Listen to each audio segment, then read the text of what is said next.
Selamünaleyküm arkadaşlar. Allah'ın rahmeti ve bereketi üzerinize olsun diyerek yeni bir videoya başlıyorum. Evet arkadaşlar, bugün keçilerde sık görülen bir hastalıktan bahsedeceğim. Çünkü oldukça fazla bir soru gelmeye başladı bu konuda. Ve biraz da birkaç tane soruda gördüm arkadaşlar. Arkadaşlara yardımcı olmak adına bildiğim bir şeyleri cevaplamaya çalışayım bu konuda. Çünkü bayağı bir uzak kaldık. Yani işte 50 tane hayvan alacağım, köye döneceğim falan filan diyenler olmuş. Maliyeti nedir, ahırdır, mahırdır. Onların maliyetlerinden falan bahsedeceğim arkadaşlar. Bakalım. Kameramı çevireyim. Videomuza devam edelim arkadaşlar. Evet arkadaşlar. Öncelik olarak keçi hastalıklarından neden olduğunu, çaresi nedir onu söyleyeyim arkadaşlar sizlere. Şu hastalık yani genellikle bütün küçük başlarda oldukça fazla, yine bu dönemde görülen bir hastalık. Tabi biraz keçilerim, koyunlarım ormana girdiği için geride kaldık arkadaşlar. Bugün de yavrular bugün de geldi.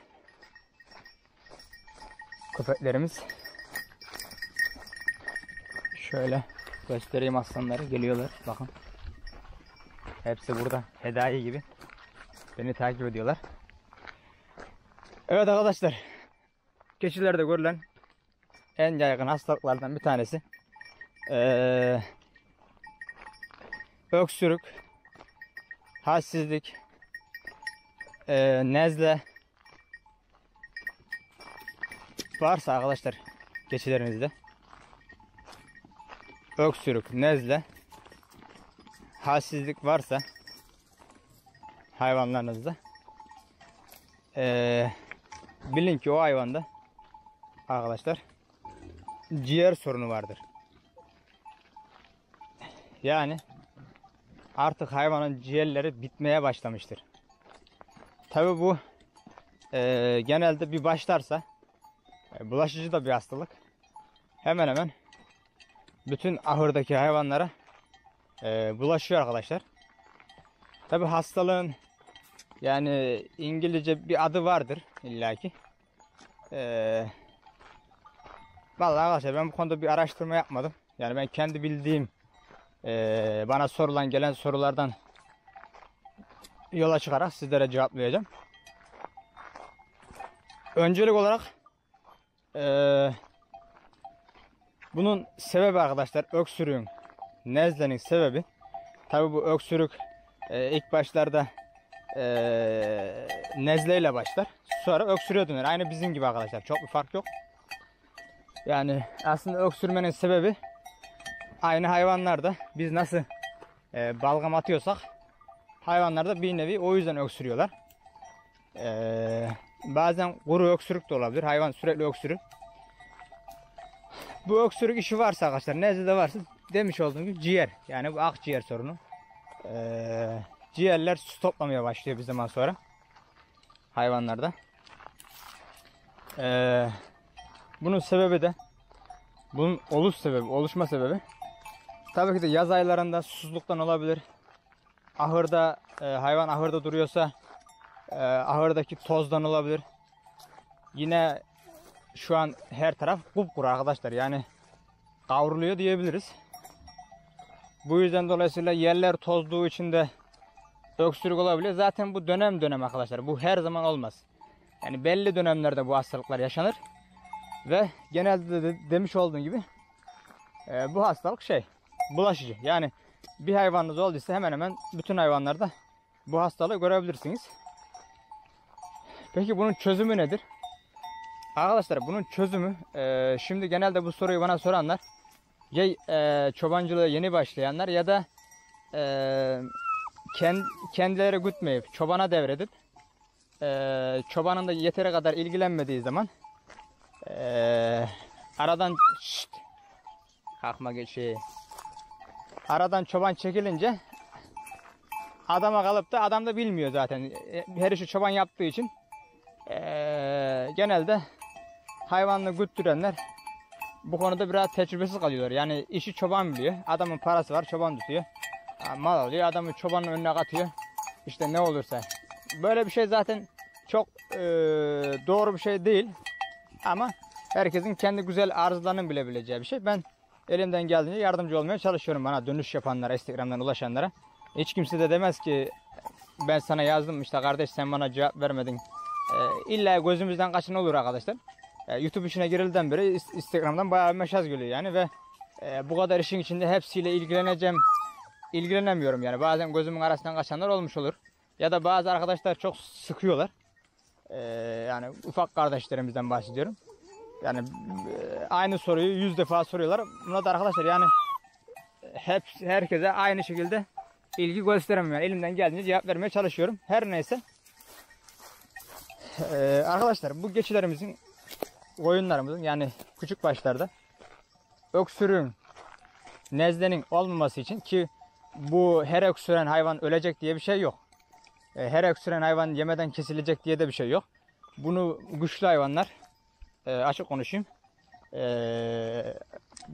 bağışıklık sistemi güçlü, yeterince besin alabilen hayvanlar bunu atlatabiliyorlar. Yani sonuçta bu tabi bunun arkadaşlar bu öksürüğün, nezlenin en belirgin sebeplerinden bir tanesi de kirli su. Yani su her zaman için temiz olması lazım. Önlerindeki su temiz olacak. Yani şimdi mesela doğada da geçi gibi hayvanlar var. Mesela karacadır falan. Eliktir. Yani bu hani doğada olan canlılar. Onların herhangi bir müdahaleye ihtiyacı var mı? Yok. Bak onlar nasıl yaşıyorlar? İşte hava temiz oldu. Yani herhangi bir ahırda kalmadıkları için çok bir şey yok. Adam mesela bizim bu hayvanları aldığımız adam böyle yayla gibi bir yerde, yani doğru orada tozmuyor. Adam hiç ben hap vermiyorum diyor yani. İlaç yok. Yani aslında biraz hijyen çok önemli bu işte. Yani hayvanı hasta etmeyeyim diyorsan çok tozlu yerlere sokmayacaksın. Yani tozlu yerlere sokarsan da o en azından önlerinde her zaman temiz su olmak zorunda. Kirli suyu içen hayvan çabuk hastalanır. Bu hastalığa çabuk yakalanır. Nereye gidiyorsunuz lan? Geçiler şimşek gibi gidiyorsunuz ha. Bunun tedavisi şudur arkadaşlar. Bu hastalığın tedavisi şu. Zaten her sene 6 ayda bir bunlara ciğer hapıydı. İç dış parazit idi. Ondan sonra yine aynı şekilde hem içindeki parazit için. Yani bunlar da aynı köpekler gibi kurtlar oluyor arkadaşlar bağırsaklarında. Onlar da hayvanı rahatsız ediyor. Mesela ciğerlerinde kelebeklenme oldu böyle. Ciğerler kirlenir. Bu yüzden sıkıntı olur. Akciğerine kelebek düşer. Hayvan ölür yani. Bunun için de yani iğne vuruluyor.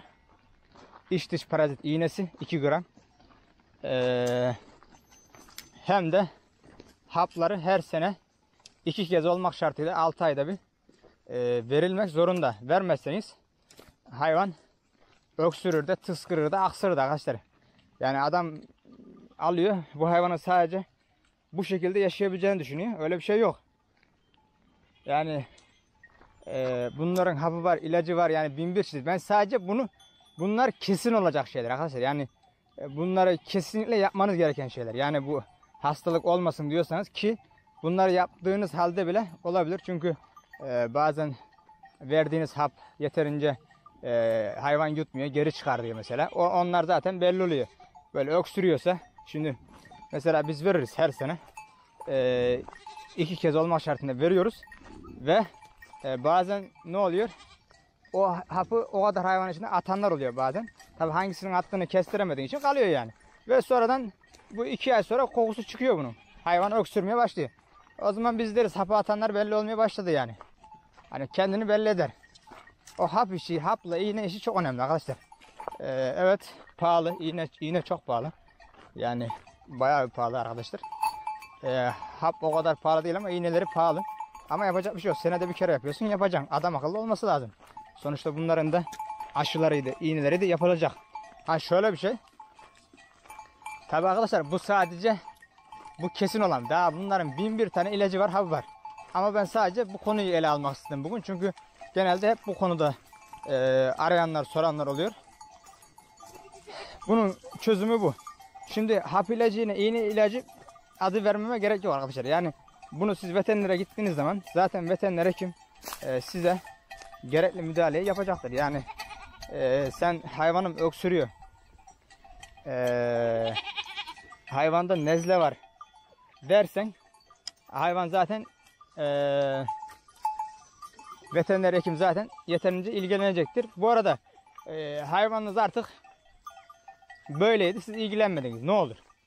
Arkadaşlar hepsi ölecek, hepsi yemeden içmeden kesilecek diye bir şey yok. Bazıları toparlayabiliyor yani. Hani mesela diyelim yüzde oran vereceksek %80'i bu hastalıktan kurtulabiliyor yani, öksürükten, nezleden.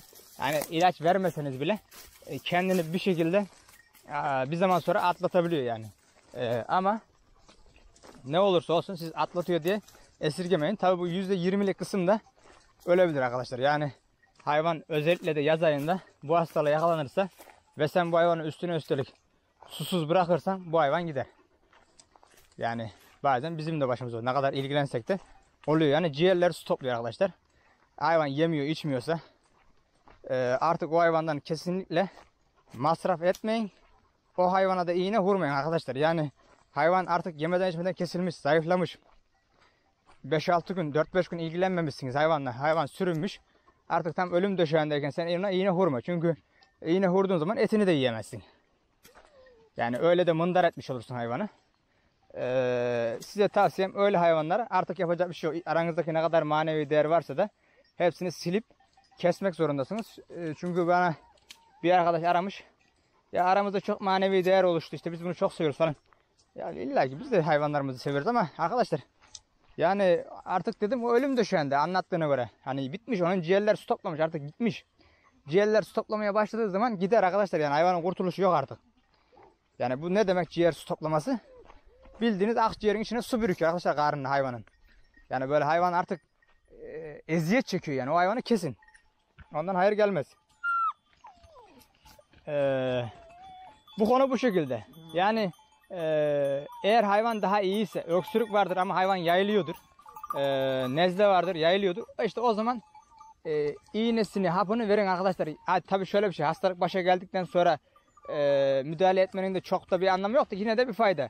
Siz bunu hastalanmadan yapmanız lazım. Yani hastalanmadan bunun iğnesini, hapını vuracaksınız, vereceksiniz. Yani veteriner hekim, oğlum bozok, şimdi bayağı yani veteriner hekime deyip düzenli bir şekilde onun kendinize bir şey olacaksın. Mesela bir yaz başlamadan bir de kış başlamadan işte 6 ayda bir, yani onu kendinize göre ayarlayacaksınız arkadaşlar. Hayvanların hapını, iğnesini eksik etmeyeceksiniz. Demiş oldum ki siz veterinere bu hekim sorarsanız o size gerekli hapı, ilacı verecektir. Yani ciğer hapı dediğiniz zaman, ciğer iğnesi dediğiniz zaman iç dış parazit, o size gerekeni yapacaktır. Yani şimdi çünkü yöreden yöreye ilaçlar bile değişebiliyor arkadaşlar. Her ilaç her yere de olmuyor yani, ben öyle gördüm çünkü. Farklılık gösterebiliyor. Bizim burada farklı, sizin orada farklı. O yüzden ben ilaç ismi vermiyorum. Her neyse, şimdi kısa bir şekilde de şundan bahsedeceğim. Çok şey olmasın. İşte 50 hayvan alacağım, köyüme döneceğim. Bu işe başlayacağım, maliyeti ne olur? Arkadaşlar şimdi size en kötü hayvan, yani koyundan bahsedeyim. En kötüsü 1000 lira. 50 hayvan aldın mı 50.000 lira arkadaşlar. Hemen size hiç yani evelemeden gevelemeden anlatıyorum. 50.000 lira zaten oraya gitti. Ayrıyeten senin evin yok, ahırın yoksa, yani şu an bir gecekondu bile yapsan, köye bile yapsan arkadaşlar, en az 40-50 milyar yani. Hani tabi yapabileceğin bir şeye göre. Yani 40-50 de o. Ahırın maliyetini kendi çapında düşürebilirsin. Yani 10-15 bin liraya bir ahır yapabilirsin arkadaşlar. Tam sistem olmayacaksa. Eğer sen hani sadece etrafı kapalı olsun yeter diyorsan, yani tuğlayla öreceğim diyorsan, 15 bin liraya falan ahırı da halledebilirsin. Yani 50-50-100 120 milyara falan bu işe girebilirsiniz yani. En kötü, en düşük maliyette arkadaşlar. Yani en düşüğünü söylüyorum size. En düşük maliyet yapabileceğiniz iş bu. Tabi meranınız varsa, şeyiniz varsa. Tabi bu 120 bin lirayı kaç ayda kurtarırsınız? Orası da tabi hani kaç senede kurtarırsınız? 2 sene zaten hiçbir şey beklemeyeceksiniz. Siyal. Neyse arkadaşlar, bizim geçler ziyana gitti. Yani arkadaşlar, kısaca şunu diyeceğim. Hayvana yaptığınız yatırımdan baktığınız sürece, ilgilendiğiniz sürece, kendi işinizi kendiniz yaptığınız sürece hiçbir zaman aklınızı kullanırsanız zarar etmezsiniz. Yani hayvana yapılan yatırım zarar değildir. Şöyle zarardır. Sen atıyorum 1 milyarlık malı 1500 TL'ye alırsan bu zarardır. Yani alırken kar edeceksin hayvandan. Alırken edemediğin karı satarken edemezsin. O yüzden her zaman için alma fiyatın, yani hayvana alış fiyatın düşük olacak ki satarken kendini kurtarabilesin. Baktığınız sürece bu konu çok uzun arkadaşlar. 1 saat 2 saat anlatsam bitmez yani. O yüzden kısa ve öz. Hayvana yapılan yatırım zarar bir yatırım değildir. Aklınızı kullandığınız sürece de kar elde edebilirsiniz. Bir ailenizle de rahatlıkla geçinebilirsiniz. 50 hayvanda ilk başlangıç için sizin için yeterli olacaktır yani. En düşük zaten 50 hayvanla başlamanız lazım para kazanayım diyorsanız. Yani bu konuda da diyeceklerim bunlar arkadaşlar. Başka videolarda görüşmek dileğiyle. Yine sorunuz olursa yorum olarak belirtirseniz ben elimden geldiğince sizlere cevap vermeye çalışırım. Kendinize iyi bakın. Allah'a emanet olun.